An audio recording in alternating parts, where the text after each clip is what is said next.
அல்லாஹ் திருக்குர்ஆனில் சொல்கிறான், இப்ராஹிம்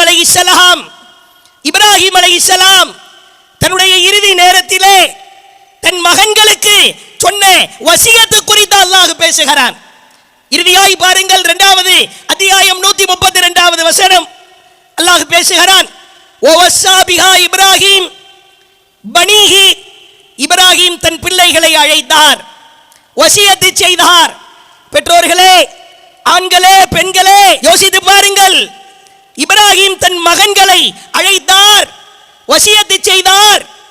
யா பனியே, என் அருமை மகன்களே, இன்னல்லாஹ இஸ்தஃபா லக்கும், அல்லாஹ் உங்களுக்காக லக்குமுத்தீன், இந்த மார்க்கத்தை தேர்ந்தெடுத்திருக்கிறான். இந்த மார்க்கத்தை அல்லாஹ் உங்களுக்காக தேர்ந்தெடுத்திருக்கிறான். ஃபலா தமூதுன்ன இல்லா வ அன்தும் முஸ்லிமூன், நீங்கள் முஸ்லிம்களாகவே தவிர மரணிக்க கூடாது.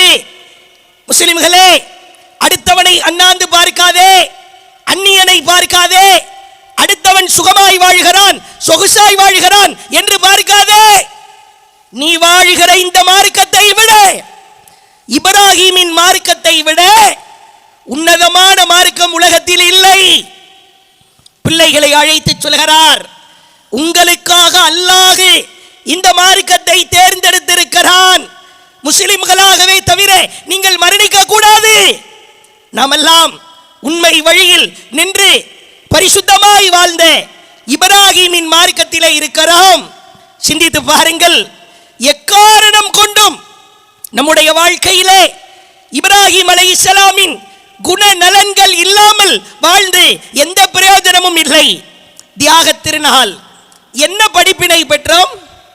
உலகத்திற்காக தியாகம் செய்கிறோம், குடும்பத்திற்காக தியாகம் செய்கிறோம், மனைவி மக்களுக்காக தியாகம் செய்கிறோம். இளைஞர்களே, இப்ராஹிம் அலைஹிஸ்ஸலாம் இந்த மார்க்கத்திற்காக தியாகம் செய்தார். இஸ்லாமிய பெண்களே, இப்ராஹிம் அலைஹிஸ்ஸலாமின் மனைவியர் இம்மார்க்கத்திற்காக தியாகம் செய்தார்கள். சற்று ஆழமாய் உங்கள் உள்ளத்திலே கேள்வி எழுப்புங்கள்.